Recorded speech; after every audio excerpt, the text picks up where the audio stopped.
안녕하세요. 카페 창업 이런 건 몰랐지의 크레이지 커피 대표 정경입니다. 반갑습니다. 벌써 오늘이 목요일이네요. 내일이 금요일이고 아유, 하루하루가 너무 빨리 지나갑니다. 사실 오늘 지금 사실 이번 주가 너무 제가 정신없이 지나가요. 거의 진짜 쏜살같이 지나간다고 해야 되나? 오늘 같은 경우는 제가 외대점에 아침에 출근을 해서 점심이 되기 전에 저희가 지금 코엑스에서 케이터링 서비스를 해요. 무슨 큰 행사에서 이제 케이터링 서비스를 하는데 저희 직원이 5명이 나갔어요. 그게 하루에 지금 계약 조건이 하루에 2,500잔을 이제 판매하는 건데 3일 동안 하는 거거든요. 그래서 저희 직원들 5명이 다 갔어요. 근데 어제 그 행사장에서 24시간 전기를 줘야 되는데 안 주고 밤에 꺼져버린 바람에 얼음이 모자라서 저희가 저 주변에 아는 카페 저희 매장 거 다 얼음을 막 퍼갖고 코엑스에 갖다 날랐어요. 매장 아침 한 10시까지 근무했나? 근데 막 전화 가서 얼음이 벌써 모자랐다고 그래서 얼음을 갖다 나르고 그러고 난 뒤에 다시 성수동 가서 성수점 진짜 오랜만에 거의 한 2년 만에 간 것 같은데 2년 만에 성수점에서 제가 근무를 했어요. 근데 그때 또 저를 기억하시는 분들이 오셔갖고 와 진짜 오랜만에 오셨다고. 그분도 굉장히 단골이시네요. 그 오피스 상권인데 회사 안 그만두시고 그러니까 성수동 갔다가 다시 저기 본사에 와서 본사에서 배송할 거 등을 가지고 성수점에 갖다 주고 다시 외대로 들어왔습니다. 정신없죠. 외대 오는 길에 또 다른 데서 외대점이 얼음이 모자라갖고 다른 데서 또 얼음을 빌려서 또 외대에 갖다 놓고요. 그 정도로 오늘 하루 바빴습니다. 그 와중에 그 쉬는 와중에 또 우리 카페에 글 올린 거 누가 이제 질문하는 거에 대답도 해드리고요. 아이고 정신이 없네요. 그래서 어쨌거나 오늘 해야 될 얘기는 제가 원래는 하려고 했었는데 마침 이 네이버 카페 우리 카페 유니언 여기서 뉴욕 도식이란 분이 이제 질문을 한 거에 대한 답변을 좀 드리려고 그래요. 이 첫 번째하고 두 번째 얘기인데 이제 첫 번째가 카페를 처음 창업한다는 전제 조건 하에 기존의 장사가 잘 안 되던 곳을 인수해서 개인 창업이 아닌 프랜차이즈를 재창업하는 게 금전적으로나 그 외 여러 가지 면에서 수월할까요? 아니면 이참에 새로운 곳에서 완전 모든 걸 다 새롭게 해서 프랜차이즈를 창업하는 게 수월할까요? 장사 안 되는 곳 인수해서 재창업할 때와 완전 새로운 곳에서 모든 걸 다 새 걸로 창업할 때 장단점에 대해서 영상을 만들어주세요. 자, 일단은 장사 안 되는 곳을 인수해서 할 때를 먼저 생각해 봅시다. 장사 안 되는 곳은 두 가지가 있어요. 첫 번째, 잘 될 만한 곳인데 장사를 못해서 안 되는 곳. 둘째, 여기 처음부터 들어가서는 안 되는 곳. 그게 뭐냐면 암만 해도 장사가 안 될 곳들이 있어요. 물론 이런 장사 안 될 곳에 들어가서 정말 잘 해내신 분들도 있습니다. 그건 진짜 힘든 상황이에요, 사실은. 그런 데들은 장사 안 될 곳에서 장사 잘 되게 하는 곳은 또 장사 잘 되게 하는 곳은 어마어마하게 크게 해서 사람들이 올 만큼, 그러니까 먼 데서라도 올 만큼, 아니면 걸어서라도 올 만큼, 아니면 진짜 힘든 발걸음 해서 올 만큼 좋은 곳이어야 되잖아요. 그죠? 한마디로 내가 여기 와서 만족하고 갈만하거나 아니면 내가 여기서 사진 많이 찍어서 사람들한테 자랑할 만한 곳이 되지 않으면, 그런 곳이 되지 않으면 사실 성공하기 어렵죠. 그래서 이런 곳에 들어간다는 거, 장사 안 되는 곳에 들어간다는 건, 두 번째는 아예 처음부터 프랜차이즈든 개인 카페든 어떤 곳이 들어가도 안 돼요. 그러면 첫 번째가 남았잖아요. 장사가 될 만한 곳인데 내가 장사를 못했던 곳. 여기를 들어간다는 거는요, 결국은 내가 들어가면 잘 될 수 있다는 그런 확률이 있어요. 그런데 이게 개인 창업으로 들어가냐 프랜차이즈로 들어가냐 이런 것들은 사실 어찌되었거나 개인 카페든 프랜차이즈든 들어가는 돈은 비슷합니다. 한마디로 장사 안 되는 곳은 장사가 안 됐던 곳, 될 만한 곳인데 안 됐던 곳은 분명히 여러 가지 요소에서 부족했던 거예요. 그 말인즉슨 그 카페를 완전히 뒤엎어야 된다는 거예요. 그대로, 그러니까 비용을 아끼기 위해서 인테리어 뭐 비슷하게 들어간다든가 뭐 그런 것들을 남겨놓고 한다는 거는 또 아무리 여러분들이 뭐 커피를 맛있게 한다, 마케팅을 뭐 잘한다 이런 걸 다 하더라도 힘들어요. 제가 그때 강의 때 말씀드렸죠. 여기 외대점이 이전에 카페였습니다. 하루에 3만원, 5만원 매출 내던 곳이에요. 근데 제가 들어와서 100만원 이상 매출을 찍고 있잖아요. 될 만한 곳인데 못했던 거죠. 저는 똑같아요. 여기 들어올 때 1억 넘게 들어왔어요. 뭐 권리금부터 뭐 보증금 뭐 이런 것까지 다 쳐서 그렇지만 어쨌거나 저는 된다고 생각을 했기 때문에 들어왔고, 들어올 때 그 기존에 있었던 그 카페의 모습을 다 드러냈어요. 완전히 싹 드러내고 완전히 뒤엎고 새로운 카페로 들어왔다는 거죠. 이 말이 뭐냐면 들어갈 돈 다 들어간다는 거예요. 보증금 들어가죠, 권리금 들어갔죠, 그리고 인테리어 처음부터 다시 했다는 거예요. 그래서 이 비용은 뭐 금전적으로 따져봤을 때는 인수하든 새로운 곳에 가든 금액은 동일하다는 거예요. 그런데 요 면에서 약간 새로운 곳에서 완전히 다 새롭게 해서 뭐 프랜차이즈 창업은 저는 뭐 개인 카페든 프랜차이즈든 성공을 하려면 저는 비슷하게 된다고 생각하거든요. 비용이 얼마나 차이 날까요? 물론 이제 스스로 찾아서 비용을 아낄 수 있는 부분은 프랜차이즈보다는 개인 창업이 훨씬 용이하죠. 왜냐하면 프랜차이즈 같은 매뉴얼이 있잖아요. 매뉴얼이 있기 때문에 그 매뉴얼대로 가야 되기 때문에 내가 줄일 수 있는 비용은 없어요. 일반적인 프랜차이즈는. 그렇지만 뭐라고 해야 되나, 개인 카페는 자기가 모든 걸 다 찾아내야 되고 모든 걸 해야 되기 때문에 그 수고스러움과 어려움, 그리고 비용이 의외로 더 들 수도 있어요. 물론 더 줄일 수도 있지만. 그래서 뭐 프랜차이즈가 뭐 금전적으로 뭐 유리하다, 뭐 개인 카페가 금전적으로 유리하다, 이거는 제가 장담을 못 드리겠어요. 왜냐하면 성공한다는 조건이라고 했잖아요. 성공한다는 조건으로 따져봤을 때는 어디가 더 돈이 많이 들지는 저도 잘 모르겠어요. 개인 카페가 오히려 더 돈이 많이 들 수도 있습니다. 그래서 뭐 장단점을 따져봤을 때 완전 새로운 곳이나 장사 안 되는 곳 인수한다는 거, 그 장사 안 되는 곳은 첫 번째 조건에서만 들어가야 돼요. 두 번째 조건, 처음부터 안 될 곳은 들어가면 안 되는 거예요. 처음부터 안 될 곳에서는요 완전 새로운 곳에 들어간다는 거, 그러니까 한마디로 이건 모기거든요. 그가 뭐 입지 조건 선정이잖아요. 입지 선정인데 그 선정 과정에서 이미 그가 뭐라 해야 되나, 그 기준점이 달라지는 거죠. 그래서 장사 안 되는 곳에 뭐 인수를 해서 들어가는 거랑 완전 새로운 곳에서 들어가는 거랑은 맥락은 같게 봐야 돼요. 그러니까 될 만한 곳에 들어가야 되는 거고, 될 만한 곳에서 뭐 어느 정도 비용이 들어가는 거는 똑같다는 거. 뭐 인수한다는 거나 이런 거 다 똑같다는 거. 왜냐면 완전 뒤엎어야 되기 때문에. 장사 안 되는 곳은 뭐 그 기존의 이미지를 그대로 갖고 가면 안 돼요. 그대로 갖고 가면 무조건 다시 또 망합니다. 그래서 또다시 인테리어가 들어가야 되기 때문에 새로운 곳에 들어가는 거랑 같다는 거예요.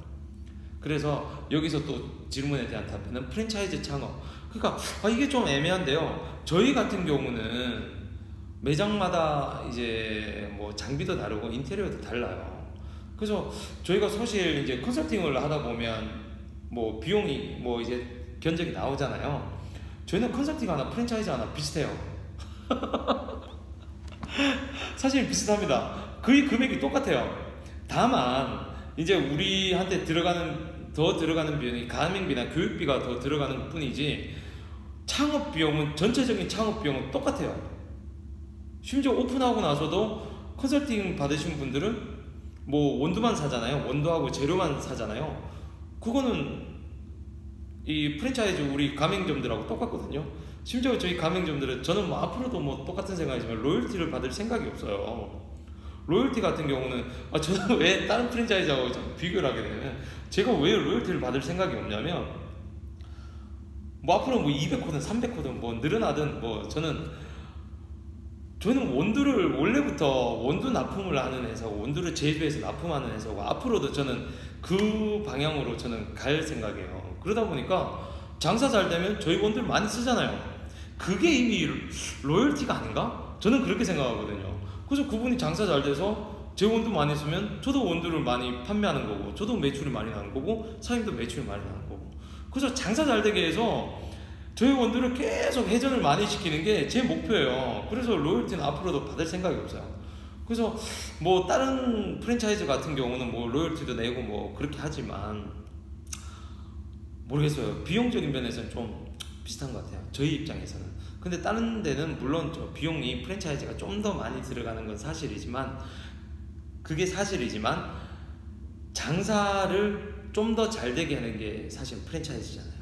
그런 면에서 봤을 때는 저는 솔직히 개인 카페보다는 프랜차이즈가 좀 더 비용 초반에 조금 더 들어가더라도 그게 낫다는 생각이 좀 저는 개인적으로 좀 있습니다.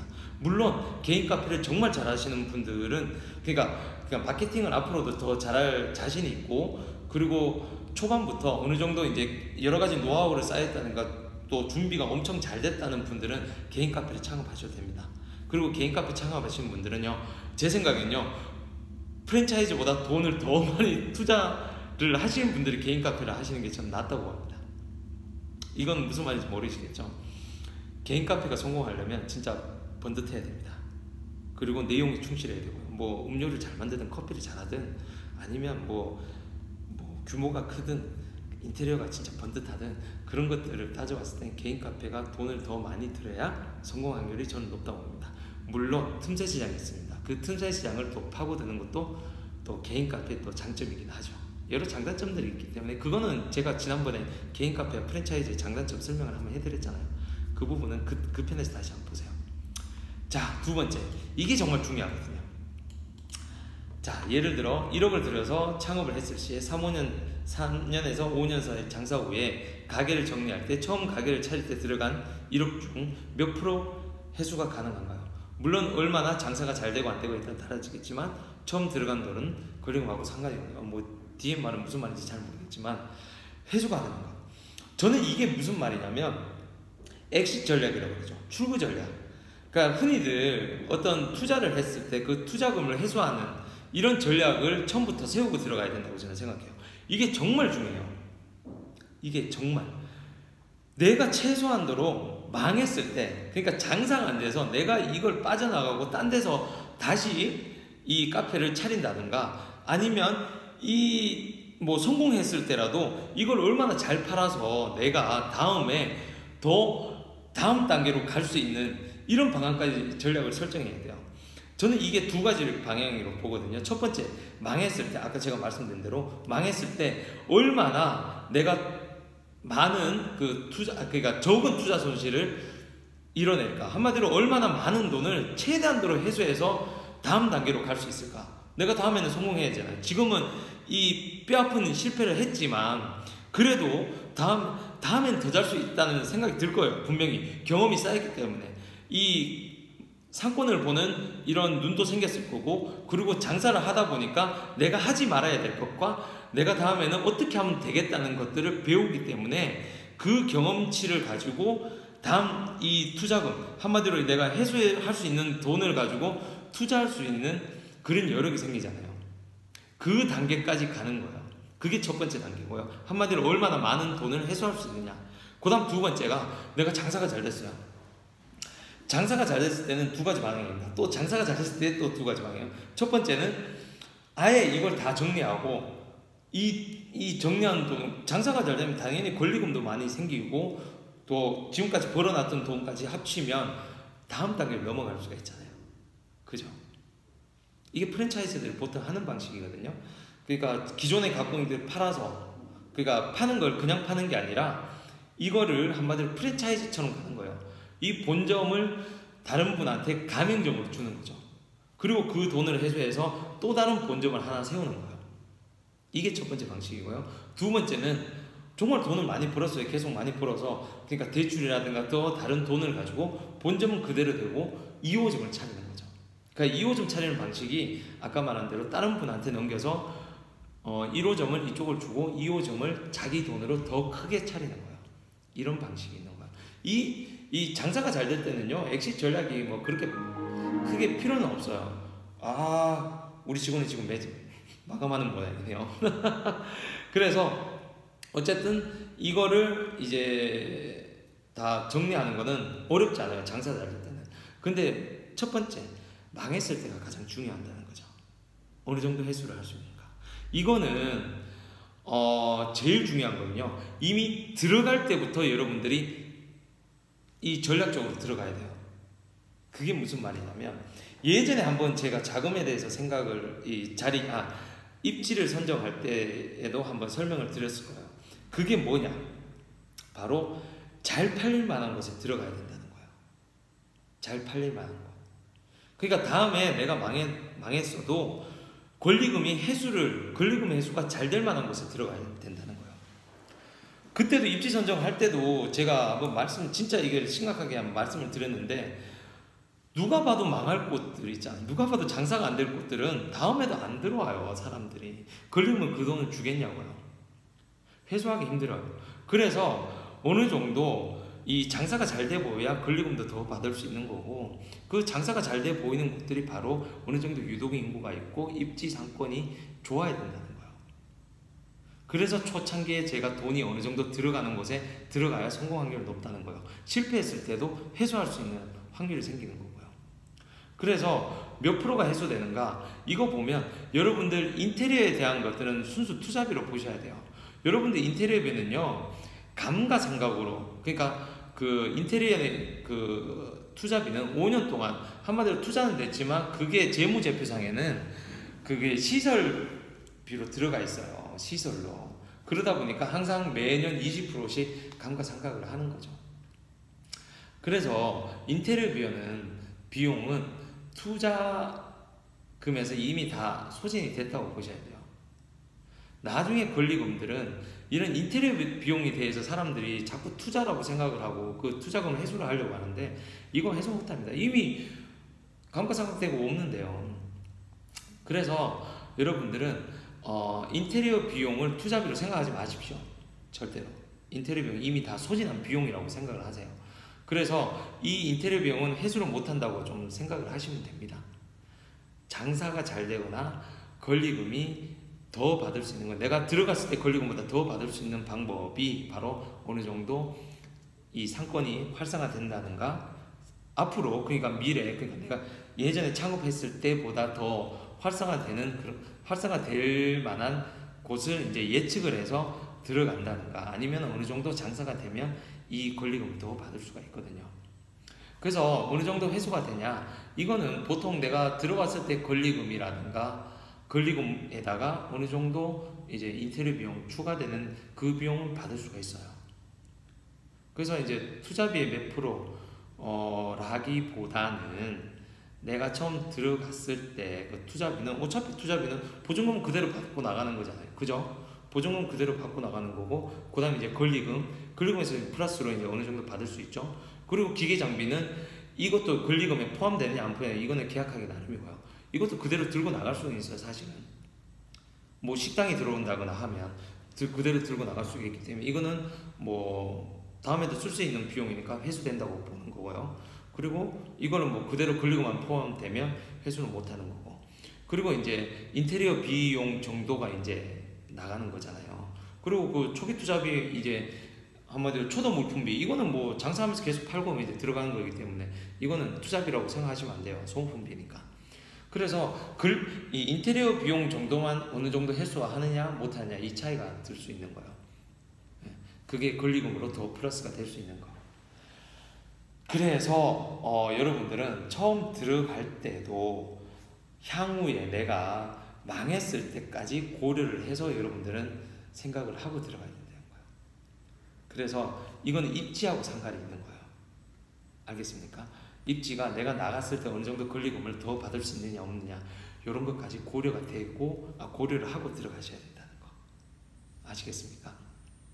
정말 중요한 거예요. 내가 정말 망했을 때는요, 어떻게든 돈을 회수해서 다음 단계를 생각해야 되잖아요. 왜냐면 그 돈이 없으면 내가 어느 정도 경력이 쌓이고 진짜 노하우가 쌓이고 다음에는 정말 잘할 수 있을 것 같은 그런 자신감이 쌓였는데도 불구하고 투자비가 없으면 성공을 못해요. 그래서 장사하고 있을 동안에 내가 기존에 있었던 대출을 최대한 많이 갚아야 돼요. 그 정도로 장사가 돼야 됩니다. 그래서 초반에 장사를 잘하지 못하면, 성공하지 못하면 2차 단계도 정말 힘들다는 거예요. 엑시트 전략이고 뭐고, 이게 장사가 안 되면 진짜 돈이 없으면 다음 단계는 없다는 거예요. 정말 무서운 겁니다, 이거. 그래서 초창기부터 정말 준비를 잘하고 들어가야 다음 단계 엑시트도 생기는 거예요. 엑시트 전략도 생긴다는 거예요. 출구 전략이 생긴다는 거예요. 아까 말했잖아요. 망했을 때 정말 힘들어서 파는 것보다 잘 돼갖고 2차 단계를 가는 게 정말 좋다는 거예요. 여러분들, 오늘은 일단은 이런 엑시트 전략에 대해서 좀 알아봤습니다.